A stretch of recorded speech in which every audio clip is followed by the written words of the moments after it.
Bonjour tout le monde et bienvenue dans cette nouvelle vidéo. On continue notre série de révision générale en chimie par la révision des notions de la concentration molaire ainsi que la détermination de bilan de matière.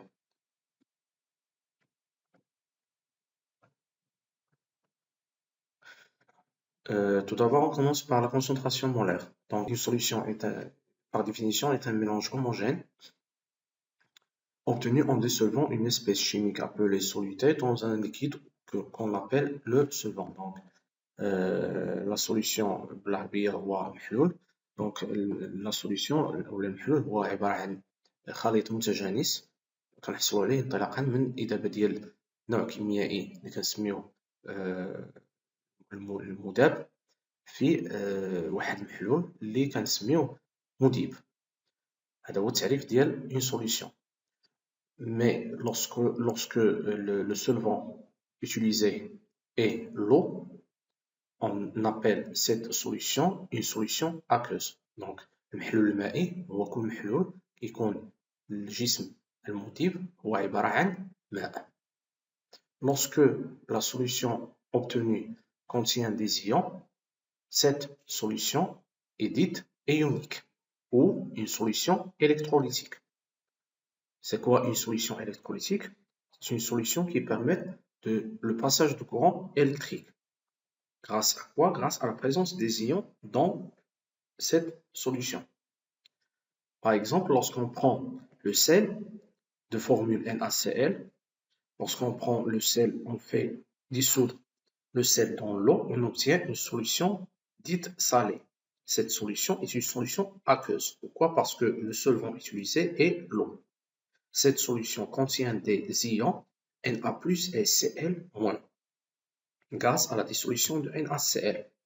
Donc la présence des ions Na+ et Cl- dans le milieu ou bien dans la solution permettent de conduire le courant électrique. On dit que la solution obtenue est une solution électrolytique ou bien un électrolyse. Prenons un autre exemple, une solution du sulfate de cuivre 2.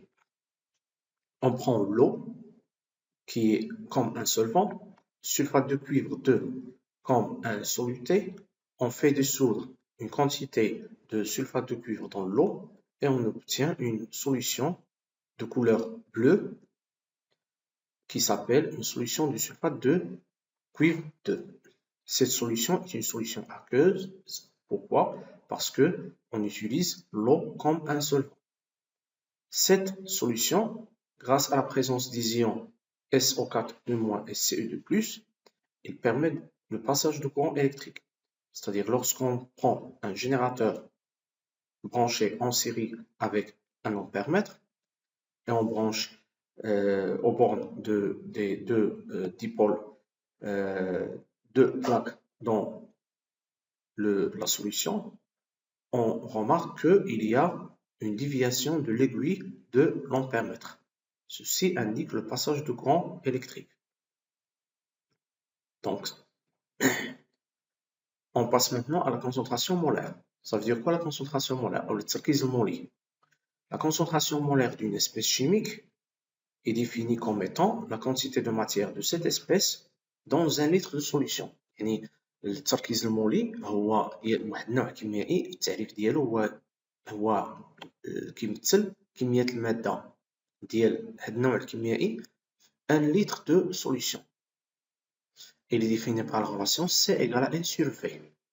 N, c'est la quantité de matière en soluté, يعني كمية المادة ديال الجسم المذاب, ou V, c'est le volume de la solution. Et la concentration molaire, son unité, c'est le mol par litre. Donc, prenons l'exemple d'une solution de sulfate de cuivre 2. On veut calculer la concentration molaire d'une solution de sulfate de cuivre 2. Cette concentration molaire, sachant bien qu'on fait dissoudre 0,002 mol de sulfate de cuivre, qui est le soluté, dans 40 ml de solution. Généralement, on va utiliser l'eau comme un solvant. Donc, pour calculer la concentration molaire en soluté, c'est-à-dire la concentration molaire en sulfate de cuivre dans la solution obtenue, on utilise cette relation C égale à N sur V, avec N, la quantité de matière de soluté, ici c'est 0,002, et le volume, c'est le volume de la solution obtenue. Ici, c'est 40 millilitres.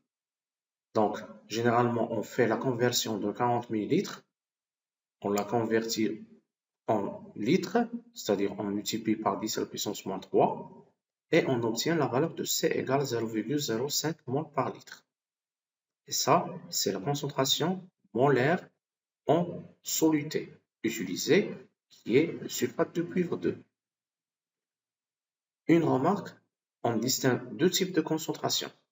Il y a la concentration molaire où on utilise la quantité de matière en mol, et il y a la concentration massique, c'est-à-dire au lieu d'utiliser la quantité de matière, on utilise la masse sur le volume. L'unité de la concentration molaire, c'est le mol par litre, mais l'unité de la concentration massique, c'est gramme par litre. On passe maintenant à la dilution. Ça veut dire quoi la dilution?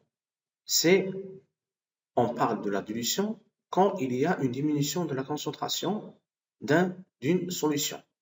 Cette diminution est atteinte grâce à l'ajout de l'eau. يعني التخفيف هو عبارة عن تنقيص من التركيز ديال واحد المحلول بإضافة الماء.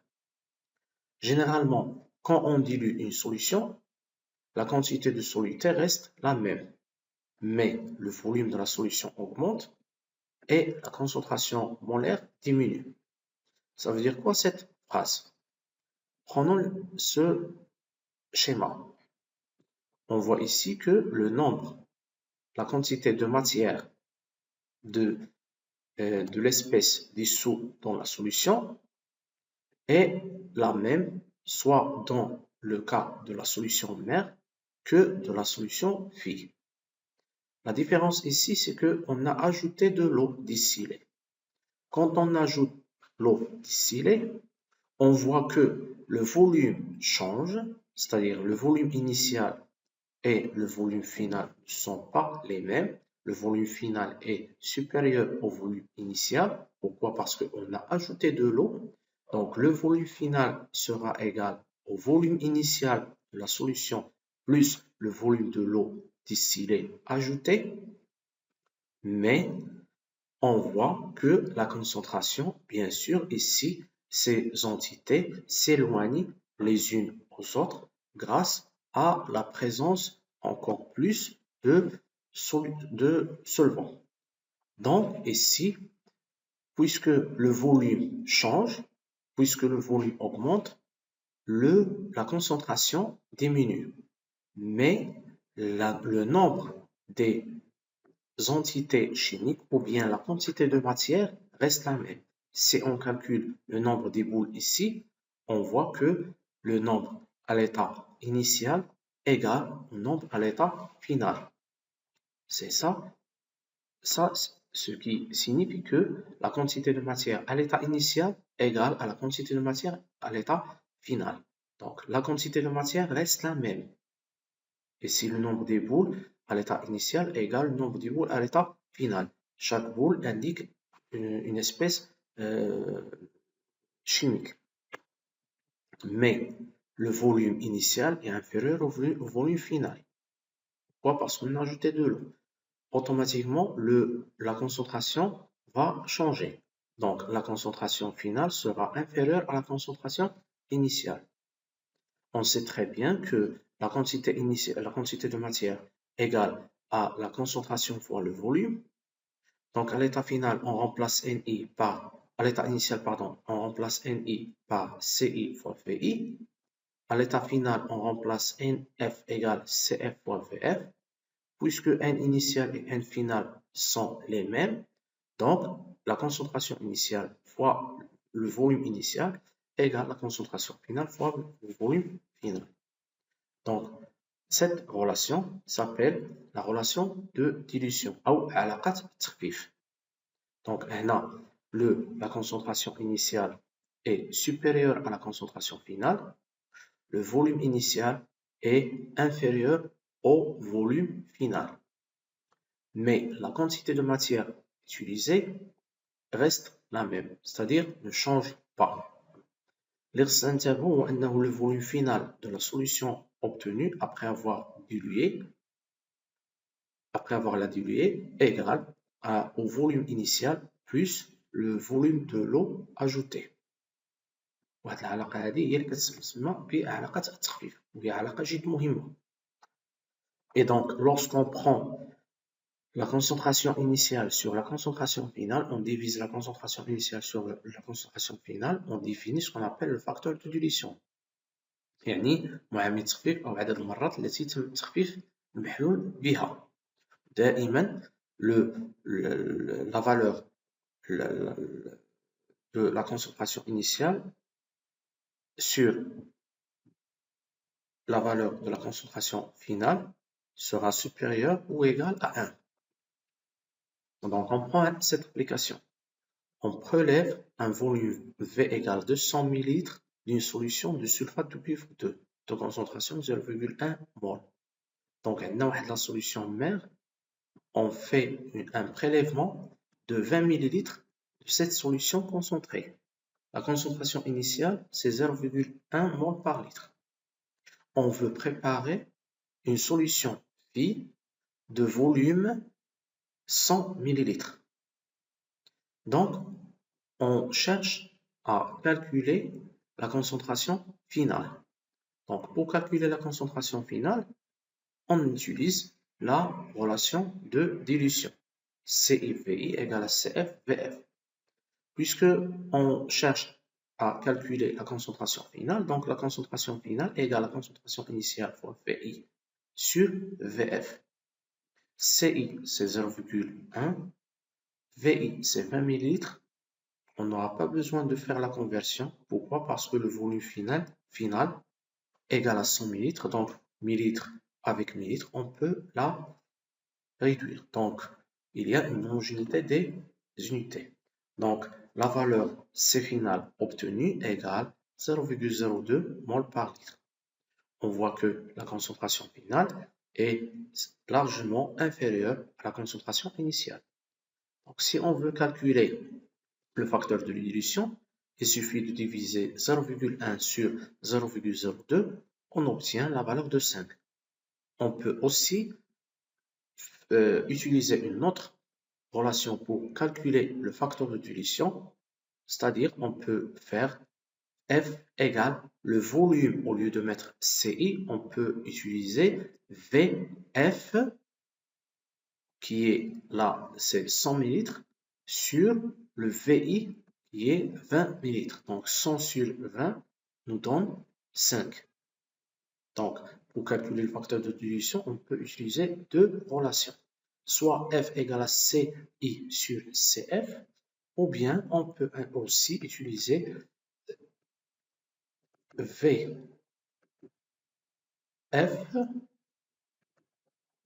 sur V initial.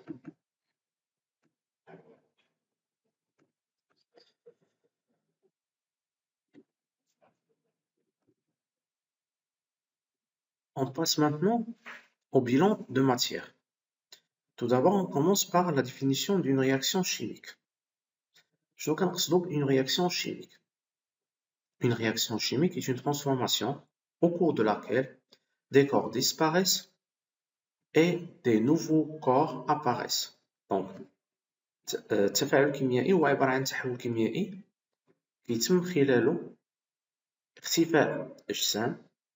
Les corps qui disparaissent s'appellent des réactifs كيتسموا متفاعلات و كيظهروا لنا أجسام جديدة.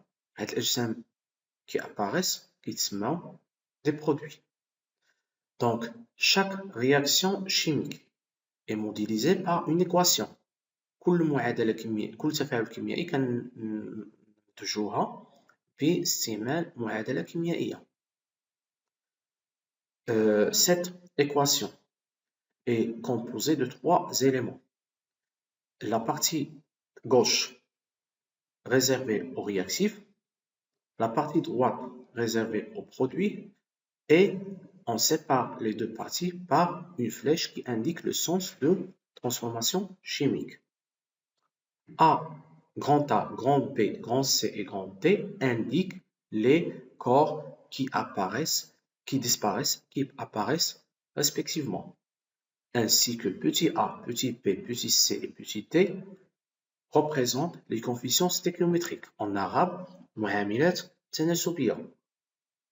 Ces coefficients stéchiométriques permettent d'équilibrer l'équation chimique afin de garder deux lois essentielles qui sont la loi de conservation des éléments chimiques et la loi de conservation des charges, comme on verra par la suite. Donc, هذا grosso modo تعريف ديال la réaction chimique. Bien sûr, كل تحول كيميائي est caractérisé par 3 états essentiels. L'état initial, l'état intermédiaire et l'état final. L'état initial, الحالة البدئية, c'est l'état avant le début de la réaction, قبل ما كيبدا التفاعل. L'état intermédiaire, c'est l'état qui traduit l'avancement de la réaction, qui est التقدم ديال التفاعل. L'état final, c'est l'état lorsque la transformation s'est arrêtée. هي الحالة اللي كيتوقف فيها التفاعل. Et donc, كما قلنا, chaque équation doit respecter deux lois essentielles. La loi de conservation des éléments chimiques et la loi de conservation des charges. شنو كيعنيو ليا هاد لي دو لوا هادو؟ La loi de conservation des éléments chimiques. Prenons l'exemple de cette équation. La combustion de carbone dans le dioxygène le donne CO2. L'équation c'est une modélisation d'une transformation chimique qui se passe entre le carbone et le dioxygène pour nous donner le CO2. Le carbone et le dioxygène s'appellent des réactifs. Le CO2 s'appelle un produit. Et là, on voit que le nombre de carbone dans le côté réactif et dans le côté produit est le même.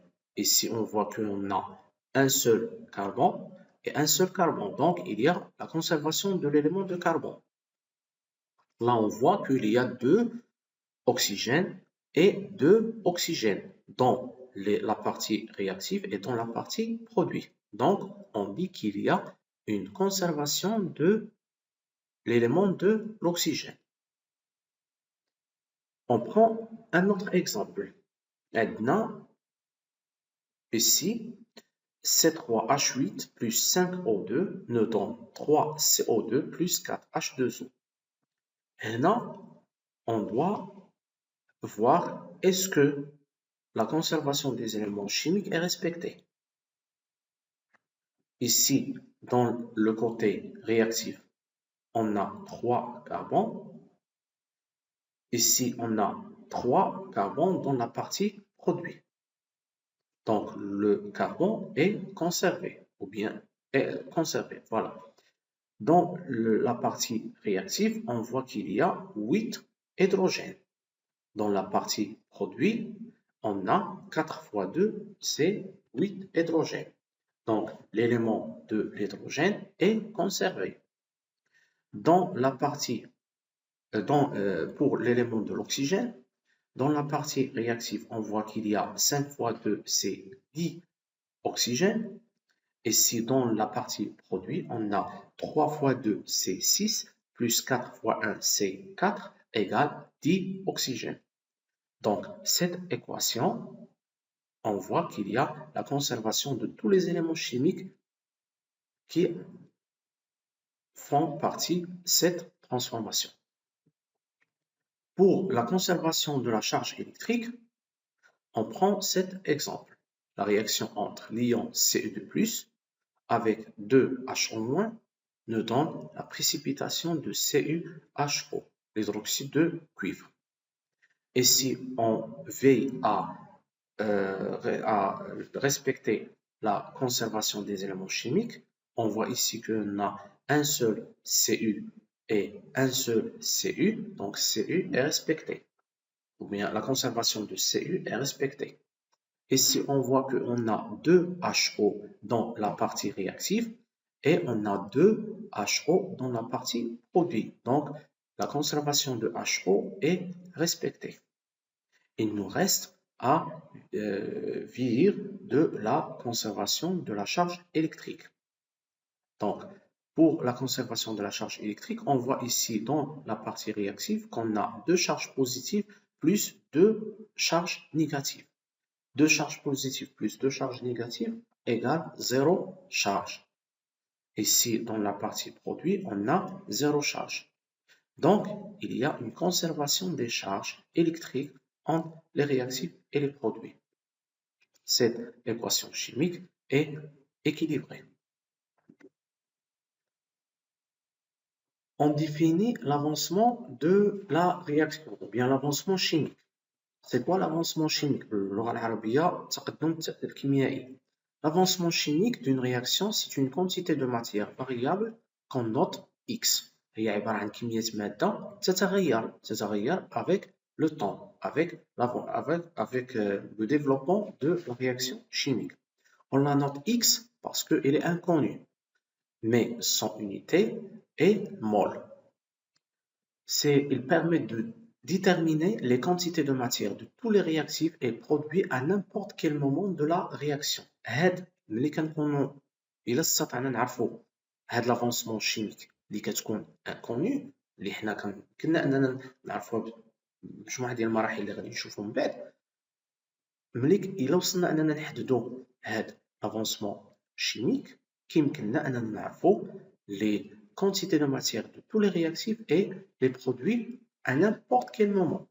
أي لحظة ممكن نعرف كمية المادة ديال المتفاعلات في ذاك اللحظة وديال النواتج في تلك اللحظة. Bien sûr, l'instant t égale à 0, c'est-à-dire au début de la réaction, l'avancement x égale à 0 parce que les réactifs n'ont pas encore commencé à se réagir entre eux. Donc, l'avancement égale à 0. Donc, x égale à 0. Mais au cours de la réaction, l'avancement x augmente de plus en plus. Donc, ça veut dire quoi l'avancement de la réaction? Ça veut dire quoi que la réaction s'avance? Ça veut dire qu'il y a la consommation, plus la consommation des réactifs et plus on fabrique des produits. يعني خلال تقدم التفاعل كيكون عندنا استهلاك تدريجي ديال المتفاعلات ويكون عندنا ظهور تدريجي ديال النواتج. Et donc X augmente. À l'état final, il y a l'arrêt de la réaction, c'est-à-dire qu'il n'y a plus l'évolution de la quantité de matière des réactifs et des produits. C'est-à-dire qu'il prend une valeur fixe, des valeurs fixes. On définit un réactif limitant. Ça veut dire quoi un réactif limitant? باللغة العربية متفاعل محيط. Un réactif limitant est un réactif qui est consommé en premier. المتفاعل المحيط هو المتفاعل اللي كينتهي أولا اللي كيوقع الاستهلاك ديالو هو الأول. Dans ce cas, la réaction s'arrête. Parfois, on peut avoir deux réactifs qui sont à la fois des réactifs limitants. Donc, le réactif qui reste, après avoir consommé totalement le réactif limitant, le réactif qui reste s'appelle le réactif en excès. C'est le réactif qui ne disparaît pas totalement et reste présent à l'état final. Donc, la transformation chimique cesse d'évoluer une fois son avancement X prend une valeur maximale ou bien atteint une valeur maximale. Donc, ici, on définit l'avancement maximal, noté Xmax, c'est la valeur de l'avancement X atteint lorsque la transformation est terminée. يعني ملي كيتوقف التفاعل X كياخد قيمة اللي هي ثابتة لأن ما كيبقاش مازال التفاعل كيتطور وبالتالي X il prend une valeur finale. Cette valeur, ou bien valeur maximale, cette valeur est notée Xmax. Donc, la connaissance de Xmax permet de déterminer la quantité de matière de tous les espèces chimiques du système à l'état final de la réaction. Donc ici, on va voir comment on peut déterminer Xmax pour une telle réaction. Donc, pour ça, on doit utiliser un outil très important et essentiel qui s'appelle le tableau d'avancement. Le tableau d'avancement est un tableau qui nous permet d'avoir une idée générale sur l'état du système, les trois états du système, sur les quantités de matière des réactifs et des produits. Comme je viens de dire, c'est un outil très important qui permet de déterminer le bilan de la réaction. Ce tableau, on prend l'exemple, on réalise la combustion de l'aluminium dans le dioxygène en introduisant initialement 0,04 mol d'aluminium dans un flacon qui contient 0,12 mol de gaz de dioxygène. Le produit de la réaction, c'est Al2O3, le dioxyde d'aluminium. Donc, on trace un tableau d'avancement. Ce tableau d'avancement est constitué des éléments suivants. Tout d'abord, on commence par l'écriture de la réaction, de l'équation de la réaction. On a 4Al plus 3O2 égale 2Al2O3. Donc, 4Al, 4 et 3 et 2 sont des coefficients stéchiométriques.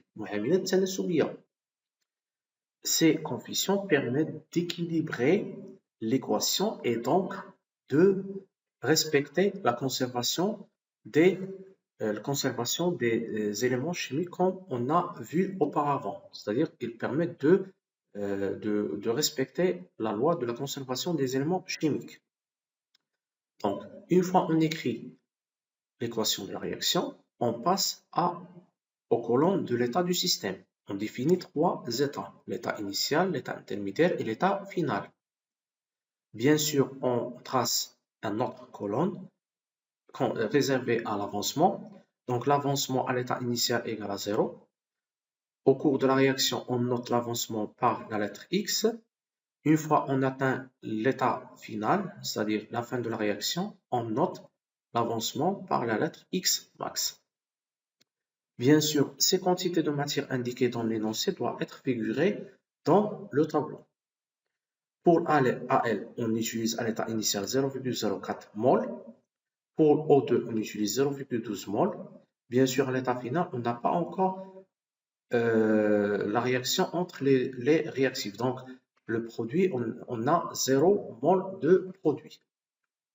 Au cours de la réaction, bien sûr, la quantité de matière diminue, des réactifs diminue, et la quantité de matière des produits augmente. Et si on écrit 0,04 moins, pourquoi moins? Parce que Al c'est un réactif, 4x, c'est-à-dire on fait la soustraction de 4x de 0,04. Pourquoi on écrit 4? Parce que le coefficient stéchiométrique de Al c'est 4.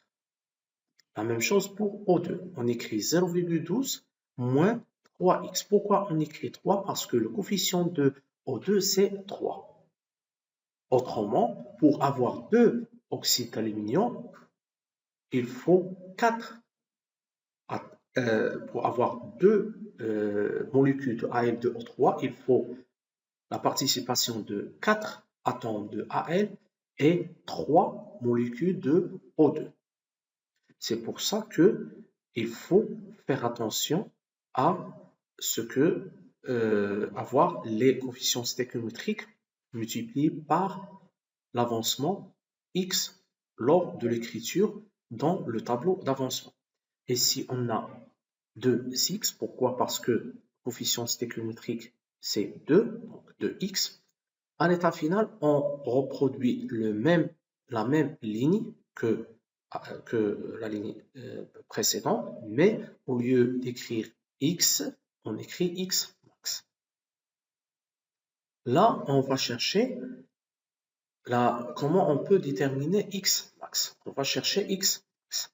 Donc, pour déterminer x max, on fait certaines suppositions. بعض الافتراضات.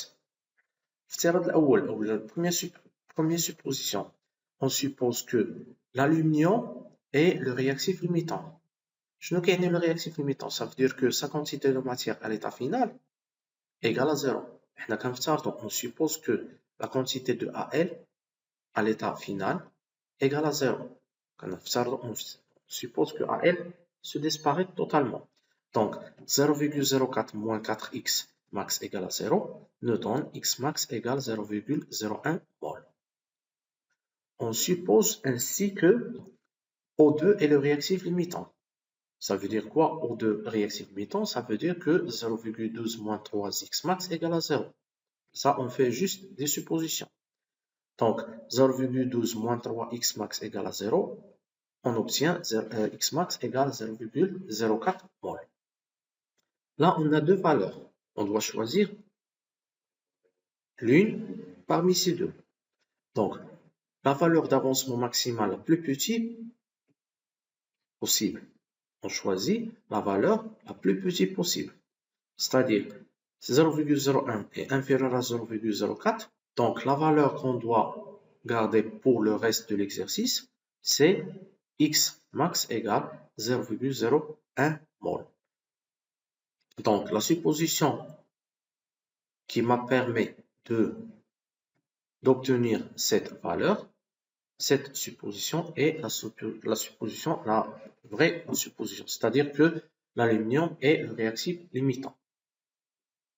Donc, dans le reste de l'exercice, on va utiliser cette valeur comme la valeur de l'avancement maximal.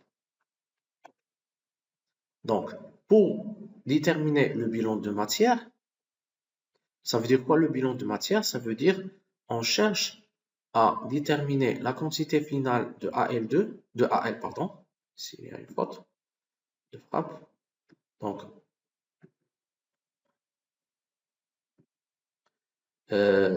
quand on parle de bilan de matière, on dit que le bilan de matière, c'est la détermination de la quantité finale de Al, la quantité finale de O2 et la quantité finale de Al2O3. Donc, la quantité finale de Al égale à 0.